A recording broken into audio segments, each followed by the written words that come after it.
Good evening. Again, I'm Jennifer Homendy, and I'm the chair of the National Transportation Safety Board, and with me today is our investigator in charge, Dennis Collins. If you're not familiar with the National Transportation Safety Board, the NTSB is an independent federal agency that's charged by Congress with investigating every civil aviation accident in the United States, significant events in other modes of transportation, and that includes our transportation infrastructure. Our mission here is to determine how this collapse happened, why it happened, to prevent it from happening again. Today was the first day of on scene. This is going to be a long technical investigation, and so I did want to go over what we were able to accomplish today, but again, we're going to be here for several days, and it will take us some time to also go through documents once we leave the scene back at the NTSB. Today, our crash reconstructionist was able to get out early with the drone and map the scene. We did an initial inspection of the structure and the legs under the deck of the bridge. We want to see how the structure came to rest, and we're looking for things like signs of corrosion, signs of fatigue cracking. We're also looking to identify areas for closer examination that we might want to look at more, because as things are moved, as things are lifted at the scene, we might want to take an additional look of certain areas. We also might want to take pieces back to our lab or send it to Turner Fairbanks. And we haven't identified anything yet, but that could come. This was just the first day, especially as things move. Over the next several days, today too, and over the next several weeks, we'll be collecting a lot of information. That includes inspection reports. I know you are going to ask me about the inspection reports, and I'm going to get into that in a minute, but when we're on scene, we want to document the scene and focus on the scene. The information that's on a piece of paper, we can do that once we leave the scene. We're collecting that information, but the evaluation of that information will come later. We'll be looking at maintenance records. We did get some video from a local business, which helped us to establish that the time of the collapse was around 6:40 a.m. We are asking witnesses whether you took pictures, video, whether you were an eyewitness to something within the last 7 days, to contact us by emailing us at witness@ntsb.gov. It's witness@ntsb.gov. We have received several emails from the public so far that our folks are looking at further, but again, it'd be most helpful if it was within the last 7 days. In addition, we will, over the next coming weeks, we are going to put this bridge under a microscope.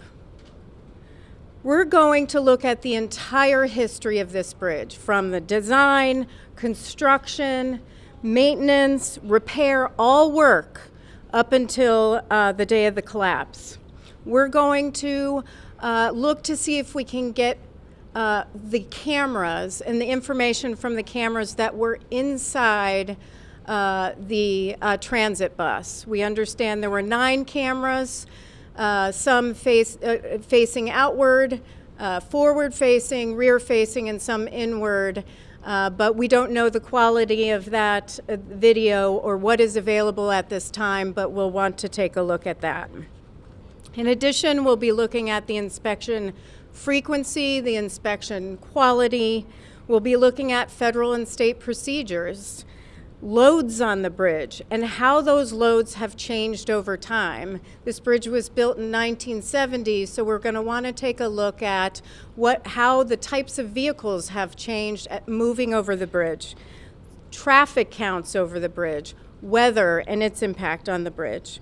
We'll also want to look at the effect of road treatments on the bridge. But again, all of that is not going to be conducted on scene. And I do want to take a second, Mr. Mayor, thank you so much for coming. You know, Pittsburgh, you have the tagline, Pittsburgh, mighty beautiful. I would really add welcoming, heartwarming, and kind, because the community around the scene of the collapse was just so welcoming to us. You know, Briarcliff Road residents, they've had vehicles up and down the road, you know, blocking some of their areas that they need to get to and from their homes and other locations. They've had people there. And I would just say thank you to all of the residents. Thank you to the Waverly Presbyterian Church, who gave us access to restrooms, to snacks, to warmth. It's very cold on scene all day, and it's just heartwarming. And certainly all the local businesses that donated food, the American Red Cross and the Salvation Army. But again, they are the reason why we have to make sure that we are documenting the scene so we can leave and then focus on the written products, the inspection records, and other records later. We just need to make sure that we can clear that and people can get back to their life. This afternoon at 3 o'clock, we held an organizational meeting. And what that means is we get together with all the participants or groups that we would work with in any investigation, and we seek to establish parties to our investigation. If you're not familiar with the NTSB process, we work in a party process, and what that means is we're not inviting outsiders to be participants in our evaluation or analysis of information. What we want to do is come together so we have the right facts. And so we are working with entities who can provide us factual information to help us then take that information back and later conduct analysis. Those parties aren't part of the analysis, but they are key to helping us identify the information that we need. It's also helpful to them because they get access to our information. And then they can take that information. They don't have to wait until we have a final report out or final recommendations. They have the access to the information that they can take and make safety improvements right away. And so, the Federal Highway Administration is part of our party process. They're a party to our investigation. I do want to take a moment and thank Acting Administrator Stephanie Pollack. I'd also like to thank Executive Director Tom Everett and a host of bridge engineers that are here from the Federal Highway Administration to assist us, really experts in their field. It's a great working relationship that we have with the Federal Highway Administration, and we're very thankful to have Tony Mento, Justin Osell, Dennis O'Shea, and John Buck from Federal Highways. We've also offered party status to the Pennsylvania Department of Transportation, the City of Pittsburgh, and the Port Authority of Allegheny County. We're waiting to hear back on whether there'll be parties to our investigation. But again, it's an important part of the process for both us and for those involved. So we encourage that. Again, I want to say we're not going to determine the probable cause of the collapse here. We will be on scene for a number of days. I don't know how many days. This is going to take some time. For example, they have to remove the fuel from the bus before they can move the bus. Then there are parts of the structure that have to be moved. And then we need to continue to look at components. So it's a lengthy process. We will have a preliminary report out in about 10 days. That preliminary report will only include factual information.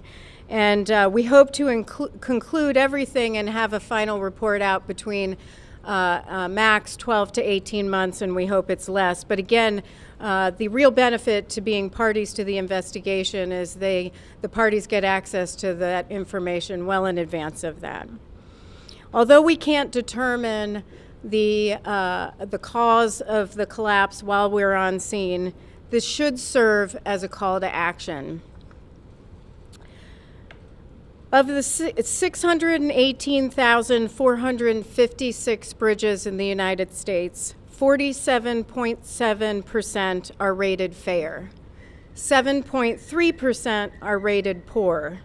Of the 22,965 bridges in Pennsylvania, 52.8% are rated fair and 14.6% are rated poor. So this is a call to action because we have aging transportation infrastructure, bridges, tunnels, and that is something that can begin to be addressed immediately. So with that, I do want to, the police did ask that I remind the communities and the residents in the communities that the park is closed. It's a safety hazard to be around the structure. We have vehicles out there. There's a diesel. There's a lot of hazards about, and so the park is closed. So please don't come to the scene. So with that, I'm gonna take some questions. Sir. Hi. I understand this is very early in your investigation, but you guys did get a chance to get under the bridge today to look at the bridge. Can you tell us what you've seen? Was there any corrosion apparent? Was there any wear apparent? Was there anything that jumped out at you? Well, right now, again, it was just the initial look. And we did want to get underneath the structure and begin to look around. But we don't have anything immediate, but there are areas that we would like to more closely examine, and that's going to take some time. What are those areas? Do you want to? The structures engineers will basically take a look at every component of the bridge at this point because it's early, and that's the most methodical way for us to narrow in on those key issues. So it would be things, virtually any component of the bridge you can think of, from the supports to truss work, joints, the road structure itself.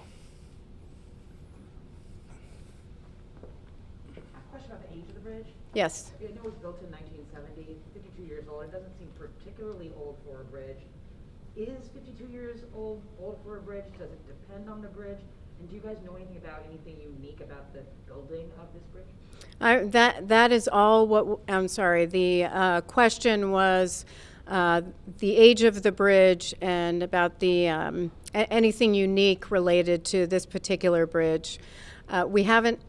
There are a number of 50-year-old bridges in the United States, even older, but in every bridge is different. In this one in particular, we'll have to look at that information as we go forward. Right now, we're really focused with the damage that we've seen before us in our initial inspection. Any measures and steps that would have to happen before you can actually get in and move the bus? But is there any kind of rough timeline, like a matter of days, hours before moves could be made to get cars or the bus out of there? Yeah, the question is regarding the timeline on moving forward, particularly with moving the bus and the cars and parts of the structure. The bus, the fire department's going to have to remove diesel from the bus. They'll take the cameras and other information when they're there. They'll then have to move the bus, which is going to take some time. It is quite an operation. We have to make sure everyone, including the company who's operating the crane, is safe. And so that will take time. Then, of course, vehicles and parts of the structure. But as we move parts of the structure, there might be other areas that we're going to want to see, and we're probably, my guess is we're going to want to go back in tomorrow to underneath the structure again and around. Yep. Okay, so this was a call to action, seeing that nearly 15% of bridges have been rated 4. I mean, but I'm sure a lot of people are concerned now that that number seems pretty high. Should they have concerns? I mean, what are your thoughts on that? Well, and what are my thoughts on the number of aging bridges and the higher percentage and public concern? I mean, certainly we do have a crisis for our transportation infrastructure. We have aging bridges, aging tunnels, aging pipelines, and that's something that states and the entire U.S. government is going to have to deal with. So, we've all seen the picture, really, really incredible damage. What was it like to actually be there and see it up close? What was it? The question is, what was it like to see it up close? We're really fortunate that no one died. That's not to, injuries are very serious. But when I look at the bus and the position of the bus and the position of the vehicles, I'm really thankful that no one lost their life in this collapse, really. And then when you're next to the structure and you're underneath the structure, I mean, the damage is massive. And so it's really, it certainly takes your breath away when you're there. I mean, there are pieces, there are components, and we had our team and Federal Highways really all over the structure today and underneath, and it's really, I'm thankful that no one lost their life in this collapse. Yes. You mentioned you have a video. Does it show the collapse? The video, there's a question on whether the video shows the collapse. The video is from one of the local businesses. We don't have the video, but we were able to view it. I'll actually let Dennis address that because he was the one who spoke with the business owner. Yes, so in regards to the video, it does not actually show the collapse. The camera's position was not such that it could capture that, but it did give us time information about, for example, when the bus made its turn and started down that way. So, potentially then, in 2022, right, we've kind of come used to videos, if they exist, getting out there pretty quickly, whether it's a homeowner or somebody who's in there in one of those cars with a video might have quickly put it up. Is it possible that the bus video is the only video? Given the location too, because it's far away from the businesses. I mean, we all know that intersection. There's not a lot immediately adjacent to the bridge with a good view. The question is it possible the bus is with the only video? I don't know that. We have had a lot of outreach from the public. We're hoping to get more. Again, we're asking the public to email us video, photos, eyewitness accounts at email us at witness@ntsb.gov. That's very helpful for us. We would prefer that it would be within the last 7 days so that we can better evaluate the video and photos and eyewitness accounts. And in regards to the video, are you telling the city and or the county not to release any information on this, not to talk to the public about this? And related to that, would you allow them to release the video from the bus? The question is confidentiality of information related to the investigation, whether the city or county can release information or the video, this particular video. The investigation is an investigation. It's an active investigation, and that information, any information is provided by the NTSB. Any release of anything is always provided by the NTSB, not outside, not even the parties to the investigation. Everything flows through the NTSB because it's crucial to our investigation. One more question?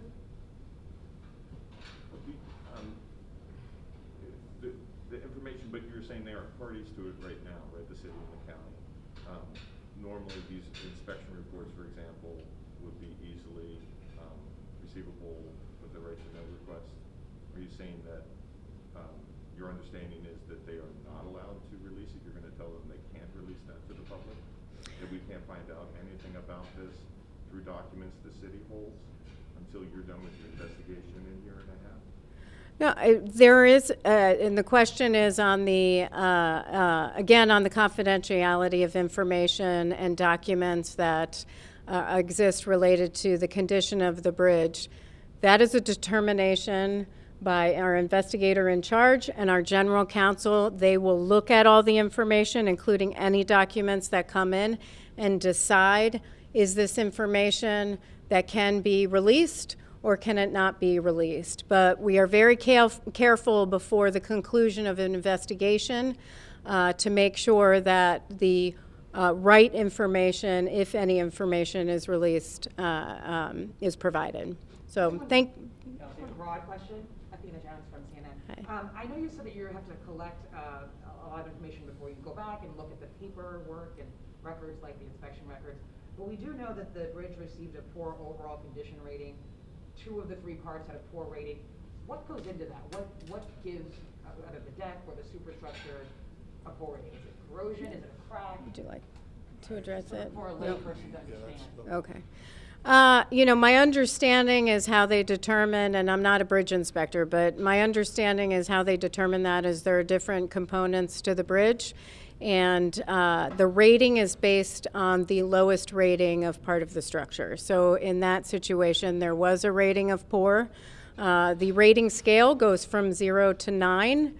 I believe it's poor, serious, and then there are lower categories, including imminent threat. And something that would give something a poor rating would be something like a crack or corrosion or various, I guess maybe a long list of issues, right? Yeah, well, I mean, we'll have to look at that as we look through the documents and how that's determined. Thank you.